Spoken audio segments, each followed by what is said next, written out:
Marco, Sean, we're rolling. We've been rolling for a while. we've been rolling for a while. You've been rolling for a It's while. a good day. I've been on back to back, but the energy is good when you have great guests, Oh yeah, I'm excited about this one. right? All Marc? the way from Bilbao. All the way from Spain, yes. I know. Welcome. Thank you for having me. Yeah, it's good. My pleasure. It's great to have you. You find RSAC conference good? It's being very good. This year is being the best so far. How many years have you been here? I've been here coming for like a decade in a row, so Very good. yeah, I've seen the evolution. Also, every year is kind of hot topics and what worries to the sector. So Yeah? Yeah. All right. I want to ask you, I will ask you about the evolution that you have seen and how things have changed. I love that kind of question. But let's start with a little introduction about who you are and what's your role in the company. sure. So I'm Marc Manzano. I'm the general manager of cybersecurity at SandboxAQ. SandboxAQ is a company that spun out from Google 3 years ago, and it works at the intersection of quantum tech and AI. Our vision is to have deep impact at scale at every single corner of society. One of the areas that we focus on, of course, is cybersecurity. Otherwise, I wouldn't be here. Right? Exactly. Especially at RSA, right? So, I think it's important to note that SandboxAQ takes that seriously enough to have you in looking after that and have a practice looking after that and tackling specific problems. It because, is. Because we know there are specific problems there, right? It is. It is a really specific kind of core aim of our CEO to provide the necessary solutions to protect the future. So. Yeah. Well, talking about the future, let's start with that. And I think it's connected with the evolution that you've seen. So when you go to a conference like this, there's always the buzzword or what people are talking about. I have to say that the moment you say the SandboxAQ works with quantum and AI, you just said the two big words. Yeah. The mind blows up. You know, in everybody's mind right now. So I think you got the attention of people. But a lot of people still think about it. I feel like it's almost like a sci-fi thinking, especially when you put the two together. But you guys are actually doing concrete things with this. So tell me what you guys focus on.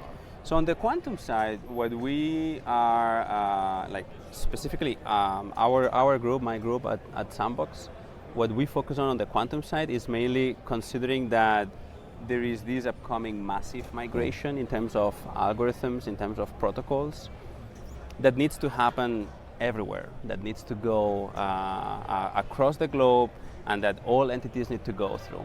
In order, Pretty much touching everything. Yeah, in Banking and healthcare. And, all sectors, all sorts of entities, all governments need to go through this, with the objective of kind of using a new set of algorithms that are secure in the quantum era. So this is what actually we do from a quantum aspect. We leverage the quantum threat in order to push a much bigger mission, which is giving the solutions to customers to stay ahead of evolving threats. Especially, the quantum threat is one, but the AI threat is another one that we are also leveraging. The proliferation of agents across the enterprise is scaling like very rapidly. And we don't have cybersecurity solutions. AI agents. specifically, AI yeah. agents, and we don't have the necessary solutions to keep pace with that growth. Our goal is to give our customers the right solution for them to be able to observe and understand the risk that these evolving technologies pose at scale, and also give them the right solution to be able to do more with less. Like infrastructure and information security teams are very, very busy and very demanded nowadays. And we want to give the right solutions to these teams for them to operate more efficiently. So you touched on one point with respect to cryptography specifically and the quantum evolution that's going to expose a lot of things. And basically what you described is, I'll put it this way, a ton of legacy stuff that's going to have to shift very, very fast. And a buddy of ours we were talking to, John Sapp, CISO of Texas Mutual Insurance. He quoted an open letter from J.P. Morgan Chase around AI. And he basically is calling the same thing that says, we're deploying this stuff so fast that we're going to end up in a world where we have all this legacy tech and legacy, basically debt, that we're not going to be able to dig ourselves out of at some point in time. So I think those two, and especially when you combine them together, I think we're creating an environment that it's going to be very difficult to manage and get out of, and we're going to be stuck. Not unlike industrial control systems and SCADA systems that they're trying to. So, your thoughts on all of that? Yeah. So actually, to add on that, so I don't know if it's the same letter or not, but JPMC CISO made a post last week on his thoughts on why we still need to focus on software supply chain security. This is a major open topic nowadays. Still, it's related to the topics and the threats that you were referring to, but also it's something that has been there for decades, and we still nowadays don't have the necessary solutions to tackle that problem. So, what we provide in this domain is the right solution for customers. Not only to keep pace with these constant evolving threats, for them to be able to control which workloads, which pieces of software, which machines, which AI agents are talking to which resources, when is that happening, which resources are they accessing, and to basically have a really good grasp on everything that's going on around that part. We refer to that as kind of non-human identity management, which is also something that we tackle. But on top of that, we are all about kind of solving these problems that have been black boxes for a couple of decades at least. The software supply chain has been one of them, and we want to give the necessary tools to customers for them to shed light on what kind of software they're bringing in the infrastructure when they deploy a third-party vendor on their premises. How much are they reassured that that's a secure software and that the vendor has been following the necessary security guidelines that are recommended for a given environment? Can you give us a case study, like an example of real application where you step in, maybe pick an industry, and what could go wrong and where you come in? So I can think of a couple. So a very large bank. Usually large banks nowadays are the result of a lot of merge and acquisition processes. So their infrastructure usually is extremely heterogeneous, and there is not single pane of glass in order to have an easy view on all the specific sensitive aspects of the cybersecurity infrastructure that governs that financial institution. So what we do is we create that single pane of like a dashboard. Exactly, this single pane of glass that allows information security teams to actually visualize in a very easily to digest, prioritized, and filtered way what is really important for them to tackle, without taking into account all the heterogeneity and the complexity of the underlying infrastructure. So that's one, and we focus on cryptographic management, and we focus on non-human identities. But that's one use cases. We work with banks that are worried about the post-quantum migration, but their big picture is they need modern tools to manage cryptography, and they haven't been available in the market in the same form factor that we provide until recently. So we're really proud that we've been able to kind of push the boundaries of this challenge, providing a solution that is bringing value to customers within the first kind of few hours of them using our solution. And that's kind of one use case that we know very well. There is another one, which is related to software supply chain. When a large entity wants to onboard a vendor, the procurement process is usually very lengthy. it can take up to like months. Like we're talking about like quarters, sometimes like 2, 3 quarters, 4 quarters. The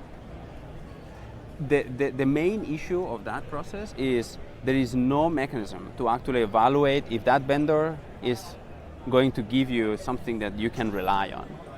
And then there is a bunch of like manual process that is put on top that requires a lot of people to go there and spend hours in order to kind of create a document that tells you, okay, this makes sense for you to use in this particular environment.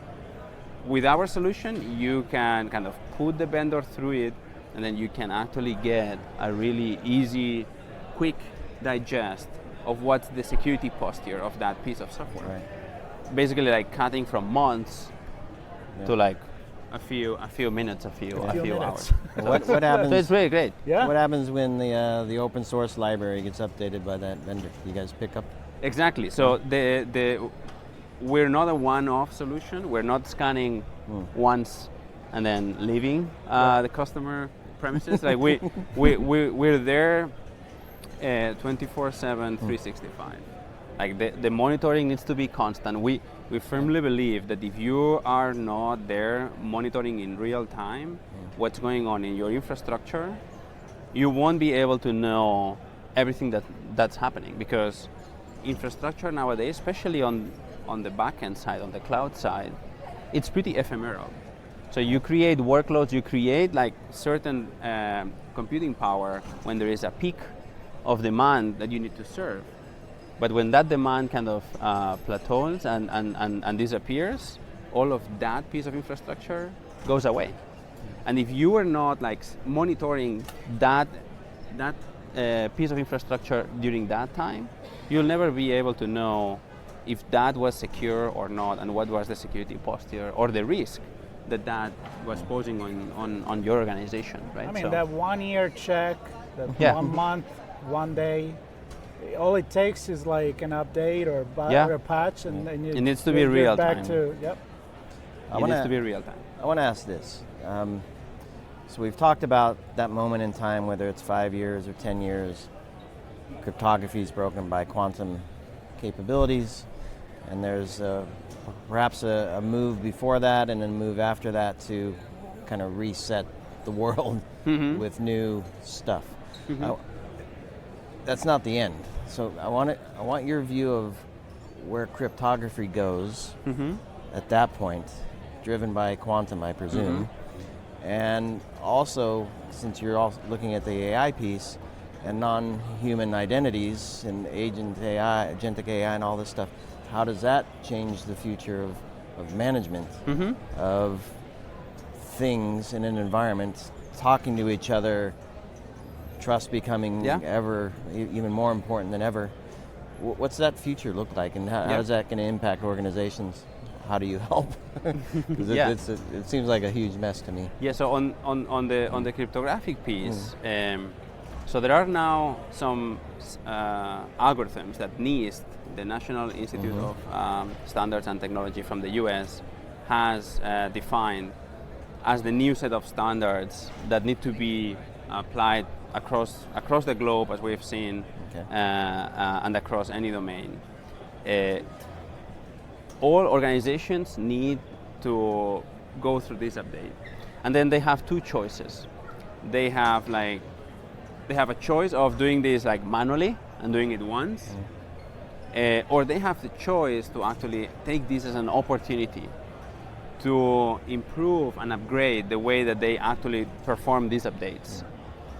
And if you are going this later route, where you actually deploy solutions to help you migrate in a much more seamless way, basically what you are going to be embracing is what we call cryptographic agility, which is we want to give this level of resiliency to infrastructure that allows infrastructure to be upgraded, to be migrated dynamically without the necessary human intervention, manual intervention, going there and kind of doing things one by one, right? So that's one of these areas. So what we believe is this is one migration Right. But there are going to be endless migrations. There will always be new algorithms. There will be one algorithm broken at some point. We'll have to replace it with another one. We just want you to give you the solution to do that seamlessly, for you to forget about this problem. Does this include key management as well? So key management, Because I'm just thinking the number of keys going to be required. exactly. And this is also linked to the non-human identity Right, piece. yeah. So what we're aiming at is giving a full automated solution for key management and the life cycle of keys. Keys and non-human identities alike. For us, they are like very, very similar in the way that we think on life cycle and the management of those assets. So what we would like is customers to be able to define in a single pane of glass a policy. How often would I like to rotate my credentials? Do I want my credentials to last for 10 minutes regardless of the environment? Can I actually push the boundaries further? Am I fine with having digital certificates with a 1 week of validity date?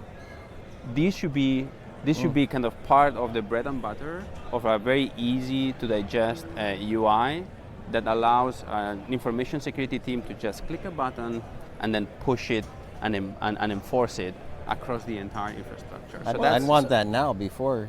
Yeah. Well, that's a good thing. Is I'm thinking like, this is great. I mean, this is everybody's dream. Yeah. How hard it is or easy it is to make that first step where you change your system into a quantum SandboxAQ system. So the journey basically starts by first shedding light into the piece of infrastructure that you have and cataloging, creating an inventory of everything that you have. And then once you know and you have the capability to do that in real time, which is part of our value proposition, like we are actually the best in class in doing this, you can also deploy this control plane on top of this inventory that takes whatever is seen that needs to be addressed. Let's say you have a certificate, a digital certificate that's expiring next week. The control plane will pick it up and will make sure that by the time that certificate is expired, the key management system has already issued another credential and provisioned and revoked the previous one. I'm So picturing. it plays with what you got. It plays with what you have. Yeah. Yeah. It's totally fully integrated end to end, from discovery management to actually control, enhance protection in the platform that we have built. So I'm picturing the company's infrastructure is the orchestra, and they're all over the place. And your first step is to bring the orchestra together on stage, and then you also give them a plane to actually conduct the orchestra in an easy way. Yeah, so and actually create something beautiful. Yeah, ActiveGuard Protect is the. I'm glad you mentioned ActiveGuard. I wanted to make sure we connected that because it's a new release, ActiveGuard. Yeah, so ActiveGuard is the product that we launched last week. It's generally available already for discovery, cryptographic inventory, management, issue remediation. The automated lifecycle management is coming up next. It's a capability that we're calling ActiveGuard Protect. Okay. And that's going to be the maestro of the orchestra. So, yeah. The maestro. Yeah. I love it. I think we ended with a nice, good news. It's Yeah. actually there. Yeah, You know, which go back to it's not the future. It's It's future now. is right now. It's now, and we're as eager as anyone else can be to show this to the world and get feedback and get people on this train to modernize cryptography management and non-human identity management. Yeah. Which it's been a problem for a long time. I'm surprised. Well, it's a hard problem to solve. Clearly, you've tackled that problem. We do. There's no reason to wait from my perspective. Don't wait for the break to happen. Yep. Get a handle on it now. Be prepared for the change. Be prepared for the future. It's only going to be more complex, it sounds like. So, Indeed. SandboxAQ, ActiveGuard, connect with Marc, connect with the SandboxAQ team. Yep. Good stuff. good stuff, and I'm actually looking forward to talk more about this because Yep. it's fascinating. Thanks for having me. More Yeah. user stories would be fantastic. More story with you guys. Let's and, talk soon. and more story with RSA conference. We're not done. We're not We'll done. be back. Lots coming. Soon. ITSPmagazine.com/RSAC25. Everything including this story with Marc and links to their page and all the good stuff that they offer. Thanks everybody. Hope you enjoyed it. Stay tuned. Thank you.